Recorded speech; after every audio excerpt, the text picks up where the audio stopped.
आता आपण पाहत आहोत गणेश पुराण अध्याय 11वा. तर प्रत्येक अध्यायाच्या सुरुवातीला गणपतीची विविध स्तोत्रे आपण म्हणूया. तसेच यापूर्वी मी चिंतामणी पुराण देखील टाकलेले आहे. त्यात देखील गणेशाच्या अनेक कथा आहेत, त्या आपण जरूर वाचाव्या. प्रणम्य शिरसा देवं गौरीपुत्रं विनायकं भक्त्या व्यासं स्मरे नित्यं आयुर्कामार्थसिद्धये.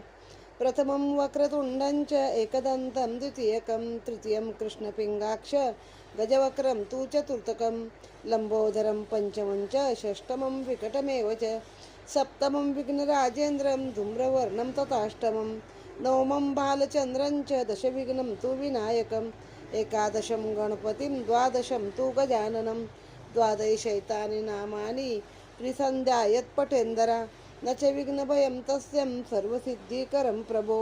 विद्यार्थी लभते विद्या धनार्थी लभते धनं पुत्रार्थी लभते पुत्रं मोक्षार्थी लभते गतिं. जपेत गणपती स्तोत्रं षड्भिमासे फलं लभेत संवत्सरेण सिद्धिंच लभते नात्रो संशया. अष्टेभ्यो ब्राह्मणेभ्यश्च लिखित्वायं समर्पयेत् तस्य विद्या भवेत् सर्वा गणेशस्य प्रसादता. इति श्री नारद पुराणे संकट निरसन्नाम श्री गणेश स्तोत्र संपूर्णम. आता मागच्या अध्यायात आपण असं पाहिलेलं आहे की व्यास जेव्हा सगळी पुराणं रचत होते किंवा त्यांनी पहिली 18 पुराणं रचली आणि उपपुराणं रचताना किंवा सुरुवातीलाच त्यांची बुद्धी भ्रमिष्ट झाली, कारण त्यांना गर्व झाला. साधारणतः आपण कोणत्याही कार्यक्रमाच्या आधी गणेशाचं नाव घेतो, श्री गणेशाय नमः तरी म्हणतो ना. तर व्यासांनी कुणाचंच नाव घेतलं नाही, मग त्यांना काहीच आठवत नव्हतं. मग ते ब्रह्मदेवाकडे गेले आणि ब्रह्मदेवाने त्यांना आता सांगितलेलं आहे की तू गणपतीची स्तुती केली नाही म्हणून तुला यातलं आता काहीच आठवत नाही. मग व्यास म्हणाले मला त्याचा तुम्ही उपदेश करा. आणि आता ब्रह्मदेव सांगत आहे, हा अध्याय 11वा एकाक्षरी मंत्र आहे, त्याने काय होते. ब्रह्मदेव म्हणाले, श्री गणेशाला प्रसन्न करण्याचे अनेक मंत्र असले तरी ज्या मंत्राने सिद्धी लवकर प्राप्त होते असा मंत्र मी तुला सांगतो. गणेश मंत्रात एकूण 7 कोटी महामंत्र सांगितलेले आहेत. किती आहेत? 7 कोटी. आपल्याला 700 पण माहीत नसतील. त्या मंत्रांचे रहस्य थोडेसे शंकराला आणि थोडेसे मला माहीत आहे. षडाक्षर मंत्र सर्व मंत्रात श्रेष्ठ आहे. तो कुठला आला? ओम गम गणपतये नमः, ओम गम गणपते ना, एवढाच येतो. केवळ त्या 2च मंत्रांनी सर्व सिद्धी वश होतात. श्री गणेशाची उपासना करणारे भक्त जीवनमुक्त होऊन ते देवांनाही पूज्य होतात. अशा भक्तांना सर्व सिद्धी प्राप्त होतात. मनात येईल ते करण्याचे विलक्षण सामर्थ्य त्यांच्या ठिकाणी येते. जे लोक गणपतीची उपासना करीत नाहीत त्यांचे तोंडही पाहू नये. जर अशांचे तोंड पाहिले तर वारंवार संकटांना तोंड द्यावे लागते. श्री गणेश भक्ताच्या दर्शनाने ती सर्व विघ्ने नाहीशी होतात. म्हणून तुला मी प्रथम एकाक्षर मंत्र सांगतो. तुझ्या या ओम आहे, फक्त ओम म्हणजे एकाक्षर मंत्र असेल तो. तुझ्या या सर्व कामना त्या मंत्र प्रभावाने पूर्ण होतील. अनुष्ठान करणाराने प्रथम स्नान करून शुचिर्भूत व्हावे. नंतर धुतलेली स्वच्छ वस्त्रे नेसून दर्भासन किंवा शुद्ध आसनावर बसून आचमन आणि प्राणायाम करावा. सगळ्यामध्ये आयाम व्यायाम प्राणायाम आहे बघा. नंतर अंतर्मातृका बहिर्मातृका पूर्वक न्यास करावा. त्यानंतर गणेशाचे चरणापासून मस्तकापर्यंतच्या स्वरूपाचे ध्यान करून त्याची मानसपूजा करावी. नंतर श्री गजानन प्रसन्न होईपर्यंत नियमपूर्वक पुरश्चरण करण्याचा संकल्प करावा. असा उपदेश करून ब्रह्मदेवाने दिनशुद्धी पाहून व्यासांना एकाक्षर मंत्राचा उपदेश केला. आता ही कथा कुणाची आहे? व्यासांची चालू आहे. सोमकांताची कथा त्याला सांगत आहेत ते. पुढे ब्रह्मदेवाने व्यासांना सांगितले, अनुष्ठान करत असताना ज्या ठिकाणी मन व्यग्र होणार नाही अशा एकांत निरामय स्थळी बसून तू गजाननाच्या मंत्राचे अनुष्ठान कर. म्हणजे मन एकाग्र होईल, व्यग्र होणार नाही अशा ठिकाणी जा. नास्तिक, निर्दय, दुराचारी, लबाड अशा व्यक्तींना या मंत्राचा उपदेश दिला तर त्याच्या मागील 10 आणि पुढच्या 10 पिढ्या नरकात जातील. अंतःकरणात दृढ भक्ती असून जो सर्व सदाचारी दयाशील आहे त्या व्यक्तीस तू हा मंत्र उपदेश कर. दृढ भक्तीने आणि श्रद्धापूर्वक जो कोणी श्री गणेशाची पूजा करते त्याला संतती, संपत्ती, ज्ञान यांची प्राप्ती होईल आणि तो सर्व सुखोपभोग भोगून शेवटी त्याला मोक्ष मिळेल. इथे हा अध्याय समाप्त. ओम गम गणपतये नमः. गणपती बाप्पा मोरया. आता अध्याय 12वा आहे, गजाननाचे स्वरूप. सूत सांगू लागले. ब्रह्मदेवाकडून ही फलश्रुती ऐकून भगवान व्यास फार आनंदित झाले. ते ब्रह्मदेवाला म्हणाले, हे पितामहा, आपण आपल्या वचन अमृताने माझे कान तृप्त केले. या मंत्राचे महात्म्य इतके विलक्षण आहे की कितीही ऐकले तरी माझे समाधान होत नाही. म्हणून मला पूर्वी या मंत्र प्रभावाने कोणती सिद्धी वश झाली हे मला कृपा करून सांगावे. भृगु ऋषी सोमकांताला सांगू लागले. ह्या व्यासांचे बोलणे ऐकून, म्हणजे व्यासांची कथा भृगु ऋषी सोमकांत राजाला सांगत आहेत. हे व्यासांचे बोलणे ऐकून ब्रह्मदेव म्हणाले, श्रद्धावंत अशा तुझ्यासारख्या शिष्याला रहस्य सांगताना मला अतिशय आनंद होत आहे. सर्वांनी कोणत्याही कार्याच्या सुरुवातीला ओंकार रूपी श्री गजाननाचे पूजन केले असता सर्व विघ्नांचा नाश होतो. देव, गंधर्व, यक्ष, किन्नर, राक्षस, चारण, नाग आणि गुह्यक इत्यादी समस्त देव आणि दानव श्री गणेशाचे पूजन करतात. श्री गजानन या मंत्रामुळे कोणाला प्रसन्न झाले याविषयी एक कथा मी तुला सांगतो, ती ऐक. प्रलय काळाच्या वेळी सोसाट्याच्या वाऱ्यामुळे पर्वतही उडून जातात. 12 सूर्य एकदम प्रकाशमान होऊन सर्व पाणी आटून नाहीसे होते. नंतर अग्नी प्रगट होऊन सर्व पृथ्वी जाळून भस्म करतो. त्यानंतर संवर्तक नावाचा मेघ पाण्याची वृष्टी करून सर्व चराचर जलमय करून टाकतो. ती वृष्टी हत्तीच्या सोंडे एवढ्या पाण्याच्या धारांनी आकाशातून होत असते. अशा पद्धतीने सर्वच पंचमहाभूतांचा क्षोभ होऊन सर्व चराचर सृष्टी नष्ट होते. अशा प्रलयकाळी भगवान श्री गजानन अणुरूपाने कुठेतरी राहिलेला असतो. अशाच स्थितीत बराच कालावधी निघून गेल्यावर सर्व विश्व अंधकारमय होऊन जाते. तदनंतर ओंकार स्वरूप नाद ब्रह्म मायेने निर्माण होऊन पुन्हा सर्व सृष्टीची रचना ज्याच्यामुळे होते तोच परमात्मा गणेश होय. त्याच्यापासून त्रिगुणाची व ब्रह्मा विष्णू शंकर यांची निर्मिती होते. एकदा अशा पद्धतीने प्रलयकाल झाल्यानंतर श्री गजाननाच्या मायाशक्तीच्या योगाने ब्रह्मादी देव उत्पन्न होतात. परंतु त्यांना आपण कोण आणि आपणास काय कार्य करावयाचे आहे हे समजत नाही, त्याची उमज पडत नाही. आपणास निर्माण कोणी केले हे पाहण्यासाठी त्यांनी 21 स्वर्ग, पृथ्वी आणि पाताळ शोधून पाहिले. त्यानंतर 1 सहस्त्र वर्ष उग्र तपश्चर्या केली तरीही त्यांना शोध लागला नाही.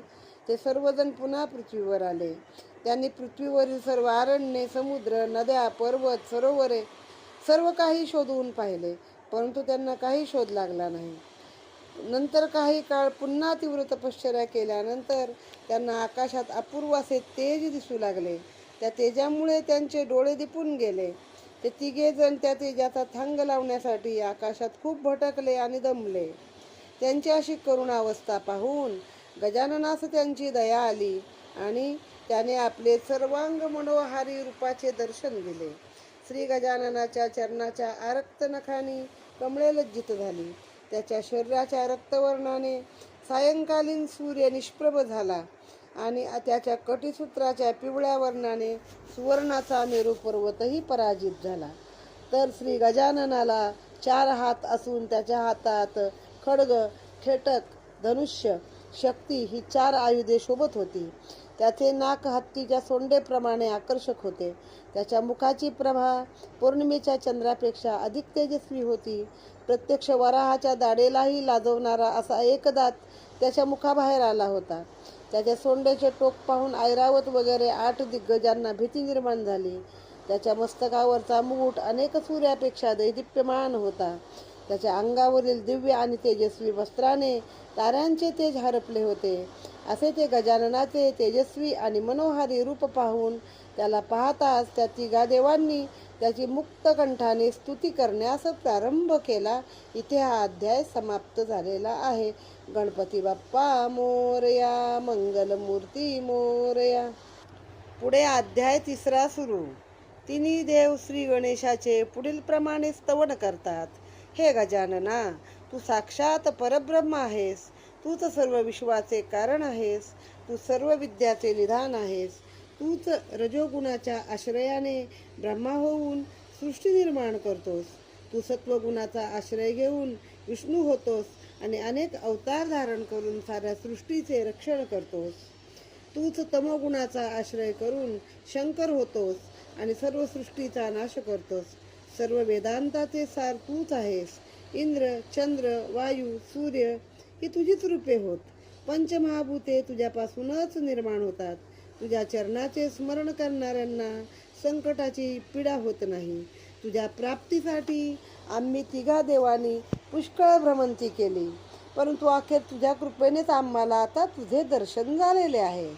अशा प्रकारे तीनही देवांनी केलेल्या स्तुतीने प्रसन्न होऊन श्री गजाननांनी बोलण्यास सुरुवात केली. ते त्या त्रिमूर्तीला म्हणाले, ज्याच्या केवळ दर्शनासाठी तुम्ही इतके परिश्रम आणि कष्ट सोसले, तोच मी आता तुमच्या समोर उभा आहे. तुम्ही केलेल्या स्तुतीने मी अतिशय प्रसन्न झालो आहे.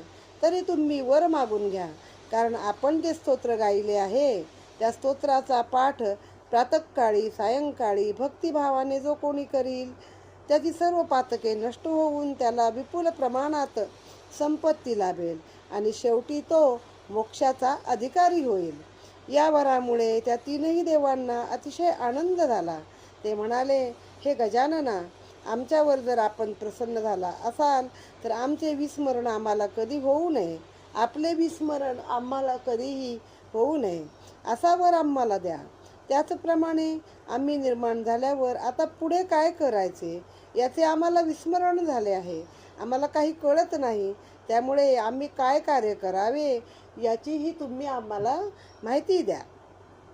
ते ऐकून भगवान म्हणाले, ठीक आहे, माझ्याविषयी तुमच्या ठिकाणी असलेली भक्ती दृढ होईल.